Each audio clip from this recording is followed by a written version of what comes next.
We review a lot of e-bikes here at Electric Bike Report, and it's not often one stands out across all areas of our real-world testing, but the AIMA Santa Monica did just that. Let me show you why this cruiser-commuter hybrid might be one of the best bikes of its style we've ridden.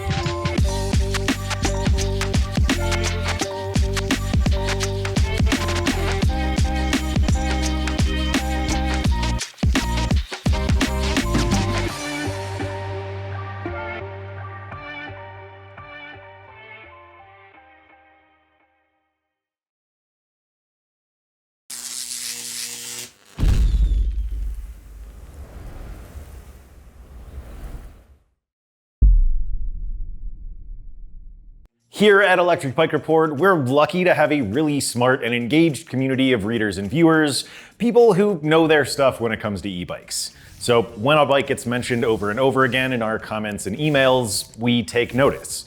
And for quite a while now, one name's been popping up more than just about any other, that being the AIMA Santa Monica. After years of requests, we were finally able to get one in for testing, and honestly, it didn't take long to understand why this bike's been such a crowd favorite. The Santa Monica immediately stood out as a cruiser-commuter hybrid that's as functional as it is comfortable, blending everyday practicality with a ride feel that's just plain fun. At first glance, it checks all the boxes for what you'd want in a comfort-oriented e-bike. With a standover height under 16 inches, the step-through frame design is approachable and easy to mount, while the swept-back handlebars and oversized comfort saddle keep the rider in a relaxed upright position. It's a bike that feels just as well suited for a morning commute as it does for a weekend cruise down the boardwalk. You also get a suspension fork with 75mm of travel to smooth out bumps, and a pair of wide 27.5 by 2.6 inch tires that give the bike a stable, cushy, and extremely planted feel. Combined with alloy fenders, integrated front and rear lights, turn signals, and an MIK-HD compatible cargo rack, it's clear that AIMA designed this bike to cover a lot of ground, both literally and figuratively. Now, we'll get into all the performance data later on in the video here, but even a short test ride made it clear that the Santa Monica is a lively and responsive e-bike. The bike's 750-watt rear hub motor delivers power smoothly and quietly, thanks to a torque sensor that adapts the motor's output to match how hard you're pedaling. That combination makes the ride feel incredibly natural. You give a little bit more effort, the bike gives a little more back, and it adds up to an intuitive and engaging experience, whether you're tackling hills or just taking a casual cruise. Speaking of hills, we'll cover this more in our dedicated hill test section, but the Santa Monica is one of the strongest climbers we've seen in its category, and it goes to show that AIMA put real thought into tuning the motor for both comfort and capability. From a design perspective, this bike looks just as good as it rides. Our test model came in a glossy cornflower blue color that looks like a high-end automotive finish. Paired with brown faux leather grips and saddle and tan wall tires, the overall aesthetic walks a nice line between classic and modern, giving this bike a refined, retro-inspired look that really stands out on the road. When it comes to core specs, the Santa Monica's got a lot to offer as well. Powering the bike is a removable, fully integrated 48-volt, 720 watt-hour battery that uses LG cells. The battery is UL 2271 certified for safety, and AIMA includes a 3-amp fast charger that takes about 5 hours to reach a full charge. You get 5 levels of pedal assist, a throttle that's mounted to the left handlebar for when you just want to coast, and an easy-to-read color LCD display with a backlight for low light conditions. For braking, AIMA went with Tektro hydraulic disc brakes paired with oversized 203mm rotors front and rear, offering powerful and consistent stopping performance. The bike's drivetrain is a Shimano 8-speed setup with a 52-tooth chainring and an 11 to 34-tooth cassette, giving you plenty of range for both flat terrain and steeper climbs. The Santa Monica is UL 2849 certified, it weighs about 70 pounds with the 8.7-pound battery installed, and it supports a total payload capacity of up to 400 pounds. AIMA offers 2 frame sizes that fit riders from 5'1" to 6'3", and it's available in 3 color options, including black, white, and the blue that you see here. All told, the AIMA Santa Monica feels like the full package. It's comfortable, capable, stylish, and surprisingly refined in its details. From the sturdy MIK rack to the intuitive motor response and the clean automotive level finish, this bike feels like it was built to impress both new riders and seasoned e-bike enthusiasts alike. But the big question, as always, is how its real-world performance stacks up against similar cruiser and commuter-style e-bikes we've tested. Let's take a closer look and find out. All right, we are here for a speed test on the Santa Monica. Starting off with no pedal assist, and we're going kind of right between 9 and 9.5 miles per hour. I will say that I can definitely tell that the bike, has some weight to it, but pedaling is still pretty easy. With the way the gearing is, I think I'm in second gear right now, and I have one lower than that, obviously. So if I needed to get home like this, not a big deal. But anyway, let's go ahead and bump things up to PAS 1, so that's the lowest assist level, and boy, power came on right away, kind of ramped up gradually. I can tell that this pedal assist system is super sensitive and responsive, and it's making a massive difference in the ease of pedaling already. It's also pretty quiet. I hear just a very low kind of whirring sound, but yeah, here in PAS 1, with pretty much the same level of effort, going kind of between 15 and 15 and a half. All right, let's go up to PAS 2. Another smooth ramping up in power. So I'm just getting, with every sort of pedal, it's pushing me a little bit further. And obviously we're picking up some speed as well. We are up to between 16 and a half and 17, maybe more around 17. Yeah, okay. Let's go up to PAS 3. I'm gonna shift up to, I think, 7th gear. And let's see, we are looking already here at 20 miles per hour.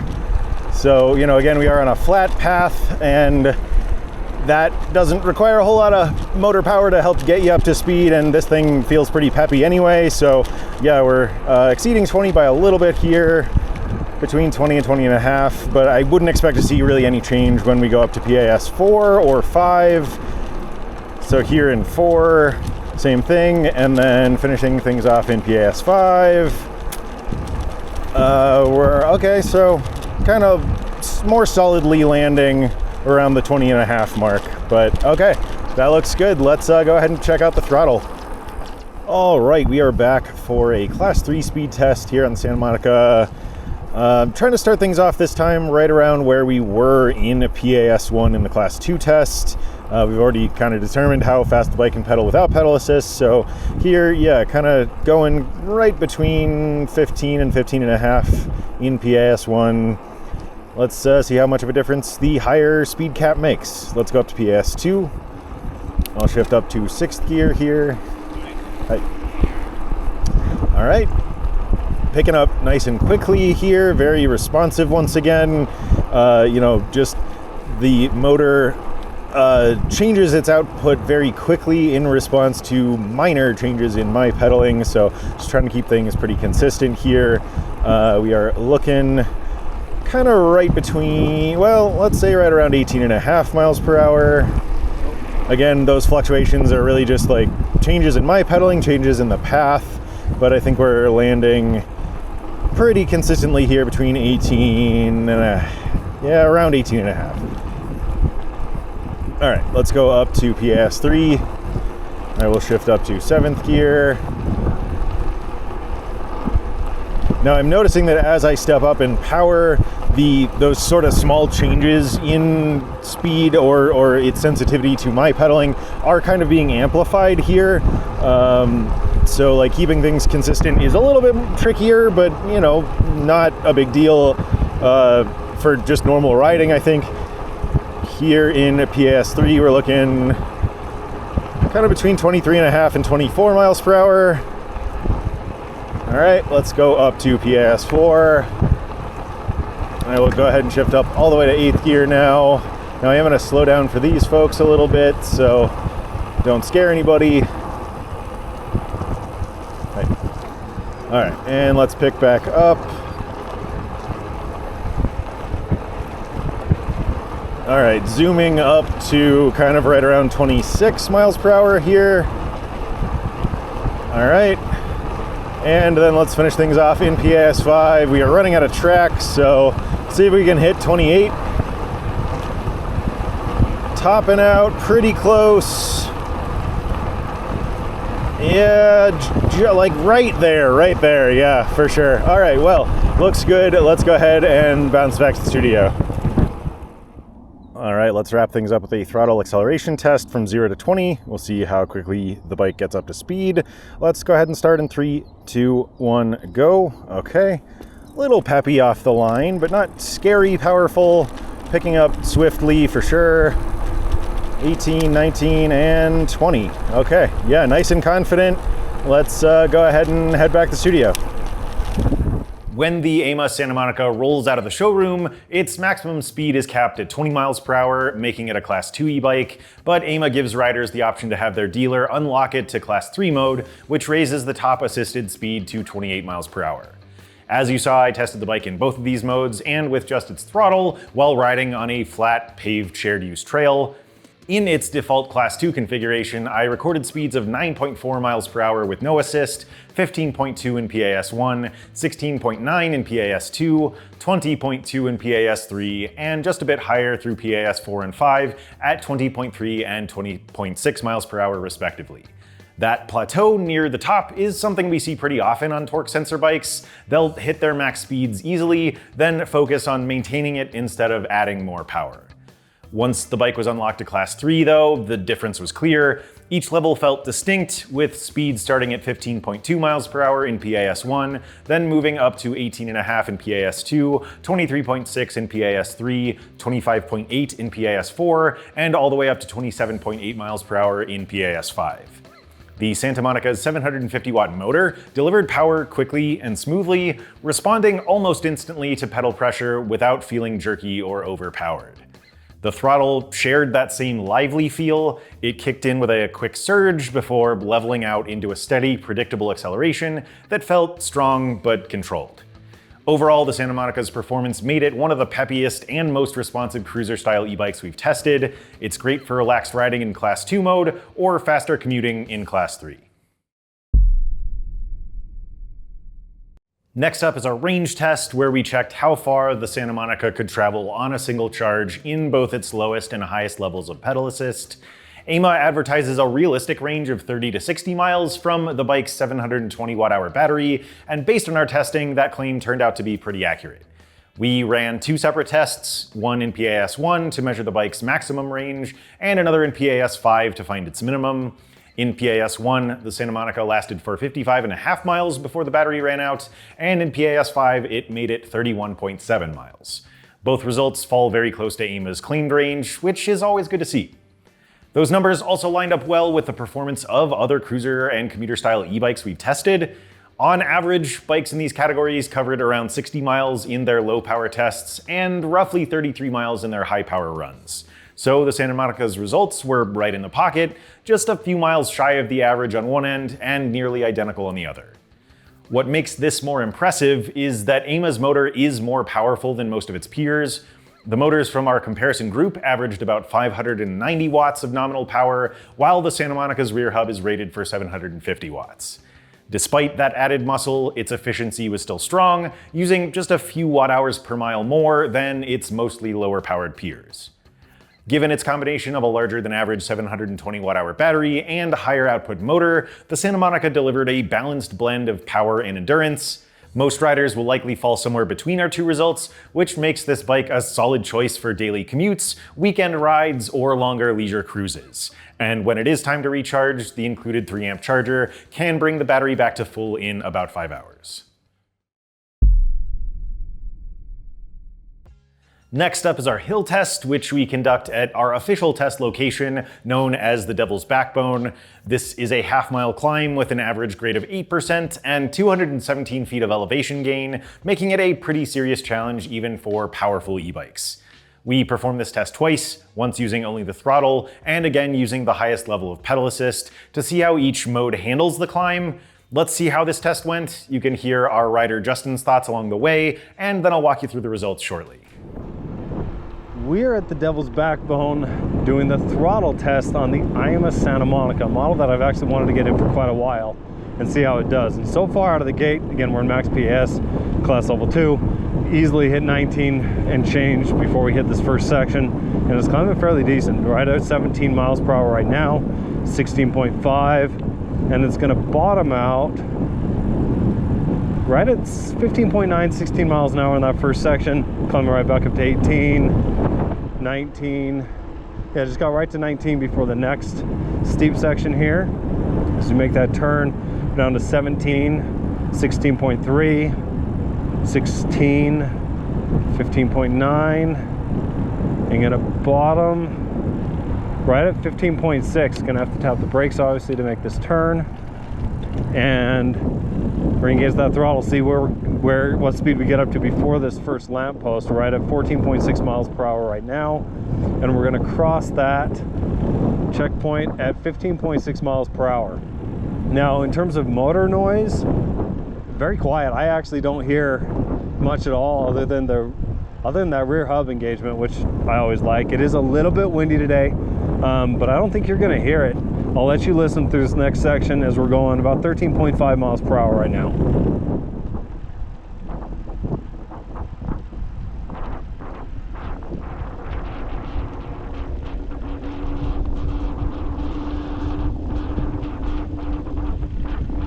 So yeah, we got up to about 17 miles per hour there. I'm still not hearing much at all in the motor.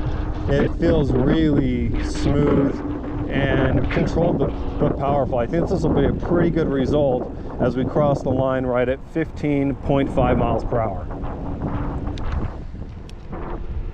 Okay, we're back at it now on the AIMA Santa Monica, now doing the pedal test in assist level 5, so max assist, class 2 settings, and got up to about 19.5 pretty easily before this first hill. I was in 7th gear. I'm actually going to shift down to 6th here, and feeling again pretty good, right at 18 miles per hour.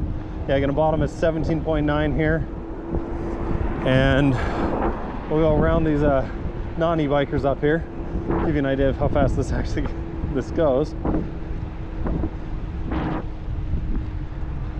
And so yeah, easily got up to about 18, 19 again before the steep section. We're at 17.0, bottom out right about 16.7.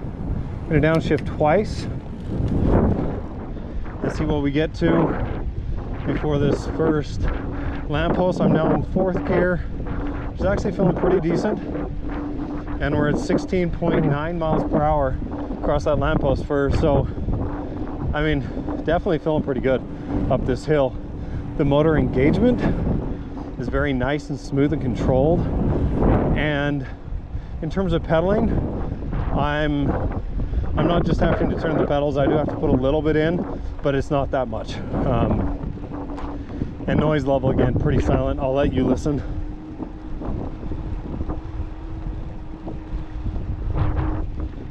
So yeah, I don't think you're hearing anything. We got up to 18 miles per hour.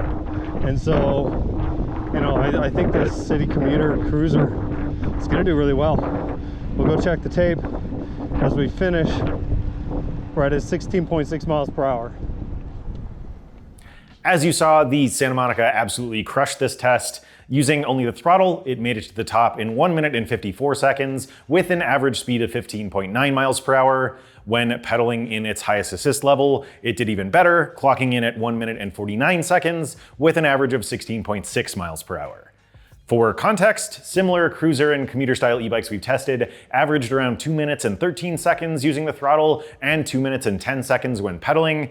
That means the Santa Monica finished roughly 20 seconds faster on average, which is a pretty big margin in this test. Those results are especially impressive considering the bike's weight and motor specs.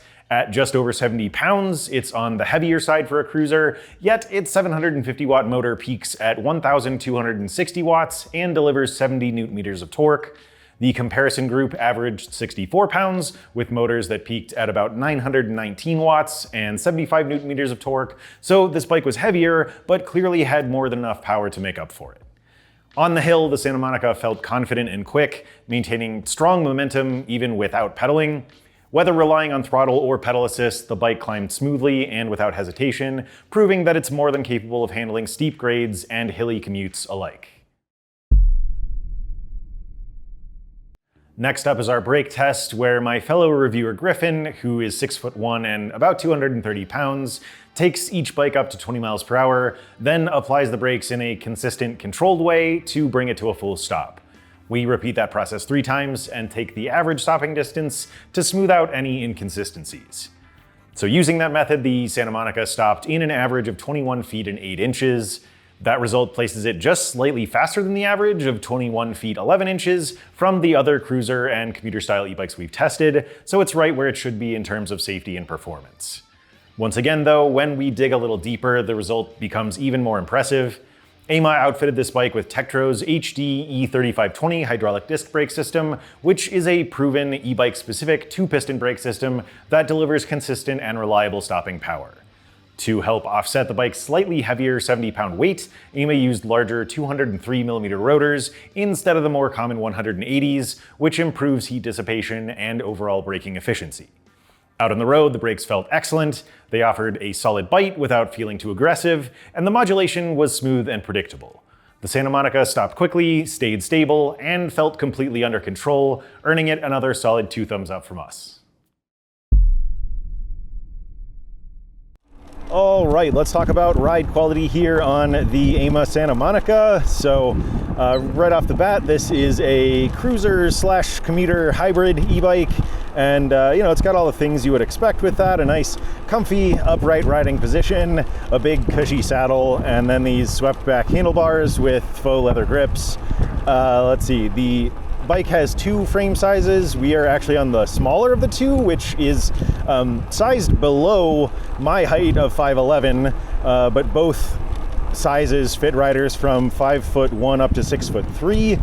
And I gotta say, even on this regular size frame, I'm feeling pretty good. I've got, the adjustable stem to help out here, so I've raised that almost to its full height, but not quite there. So there's a little bit more verticality that I could get if I wanted to. I've got the handlebars angled up just a little bit, but it's very comfortable. Doesn't feel too low. My arms are, pretty outstretched here, but it's very comfy and cozy. Got pretty decent leg extension, and then the motor and the pedal assist system here are just really peppy and responsive. So with very light pressure, I'm able to, pick up in speed pretty quickly and easily, and just feels really good overall. Yeah, handling is great, just very appropriate for a kind of relaxing casual ride. But anyway, we've got a suspension fork up front that is an SR Suntour fork with 75mm of travel, and that is a coil fork with both preload adjustment and a lockout feature. We have tires that we're cruising on that add a little bit more cushion, so those are 27.5 by 2.6. Those are just street tires made by Chaoyang, but the suspension definitely helps smooth out any bumps. The tires really add to that. They give you a lot of nice riding stability and good traction on paved surfaces. So all in all, a very good setup here. And then let's be cautious around here. Hello, thanks. Yeah, but then we've got that peppy 750 watt rear hub motor with the torque sensor and 5 levels of assist. So plenty of power levels, in the lower settings. It feels really natural, as we've talked about. It, is lively, but still lets you feel like you're riding a bike. And then of course in the high assist levels, you just get a ton of payoff for the effort that you put in. All in all, yeah, really have nothing but good things to say here. So let's go ahead and head back to the studio and we'll chat a little bit more. Hopefully you could tell from that video clip that ride quality is another area where this bike really shines. Its look, feel, and comfort are exactly what you'd expect from a cruiser-style e-bike. It's relaxed, comfortable, and approachable, but of course it's also a bit peppier than average. This mix makes long rides feel easy, and daily use feel very practical. To touch back on sizing, AIMA offers the Santa Monica in 2 sizes. The regular fits riders between 5'1" and 5'10", while the large is meant for those between 5'6" and 6'3". I was technically a little outside the range for our test bike here, but the adjustable stem gave me the flexibility to dial in a comfortable fit, which I really appreciated. As far as handling goes, the Santa Monica feels predictable and well-mannered. It's relaxed without feeling sluggish, and that makes it equally at home for casual cruising or more spirited daily commuting. I did notice a small amount of frame flex while cornering or maneuvering at low speeds, but overall it felt impressively sturdy for a step-through frame, and of course it was very easy to get on and off of too. AIMA also deserves credit for including a really thoughtful package of features with the Santa Monica. The integrated lights, full coverage fenders, and sturdy MIK-HD compatible cargo rack make it ready for real-world use right out of the box. That rear rack can hold nearly 60 pounds and works with a wide range of accessories that lock into place, including baskets and panniers to pet carriers, and even a child seat. On the handlebar, there's a dedicated control module for the lights, turn signals, and an electronic horn, all within easy reach. This module felt like a step up from most that I've tested, although the horn sounded a little bit more like a car alarm, so I'd probably recommend adding a bell to the handlebars for signaling other cyclists and pedestrians. The bike's user interface, which includes the main button pad and the color display, was simple and intuitive, and I appreciated the option to set a startup pin for added security. So to round this section out, I think the Santa Monica delivers a smooth, comfortable, and easygoing ride that fits perfectly with its cruiser commuter personality. All right, let's go ahead and walk you guys through the bike's display. So here I'm turning it on, and you can see here that I have the option activated for a security pin upon startup. So right now that's just 4 zeros, so we'll go ahead and throw that in. And then let's take a look at what we have going on the screen here. So up on the right, we have a clock. Up here on the left, we have a couple of icons that show you what the current class limit is. And there's also an icon that says whether or not the throttle is enabled. So that will vary depending on the setting, which again is something that only dealers can change. But in the middle here, we have the speedometer. Then we have the pedal assist level down below. And then below that is the battery charge level with a percentage, which is always nice. We also have a trip there. You can run through a few pieces of data, including the odometer, max speed, average speed, estimated range based on your pedal assist level and your current cadence, as well as how many minutes that you have ridden in total. We also have a watt meter on the right that will show the motor output while you're riding. But if you want to get into the settings menu, you can hold the up and down arrows. And then we have a few options here that we'll kind of run through. So this second thing here, the advanced settings, that is only accessible through dealers. So pretty much everything else is something that you can change though. So if we go into HMI settings, that's human machine interface, basically just everything that you're looking at on the screen there. So you can change your units from metric to imperial. You have service recommendations. So if this is activated, you'll get a little icon if the bike recommends service. I have an auto off function that right now is set to turn the bike off after 5 minutes if I don't turn it off when I walk away. You can adjust that as well. You can reset the trip computer, you can adjust the screen brightness, and then we have here the security pin set up here. So right now I have that activated. I can reset it if I need to and change that code. But then here is also where you set the clock time. And then if we back up, information is pretty much just like back-end stuff. I wouldn't worry too much about that. Language, of course, is pretty self-explanatory. You have a few options there. And then when it comes to theme, the main display that we just talked about, there are 3 options for that: fashion, sporty, and classic. The default was this fashion one, and in playing around with the other 2, I'm not going to show you those because it takes a while to boot back up and everything, but I found that the other 2 felt a little bit more dated. Fashion seemed a little bit sharper and nicer looking, so that is what I left it as for this walkthrough, but you have a couple options you can choose from. But in any case, let's keep things moving. Now that we've gone through all of our testing, let's wrap up this section with a quick list of pros and cons for the Santa Monica. Starting with the pros, first and foremost, this bike is just fun to ride. Its quiet 750 watt rear hub motor and torque sensor make it feel peppy and highly responsive, giving you smooth, natural power delivery that reacts almost instantly to your pedal effort. Many of the Santa Monica's components also feel like upgrades compared to what we normally see in this category. The MIK-HD cargo rack, the integrated lights and turn signal system, the brake system with large 203mm rotors, and the brown saddle and grips all add a touch of refinement that stands out.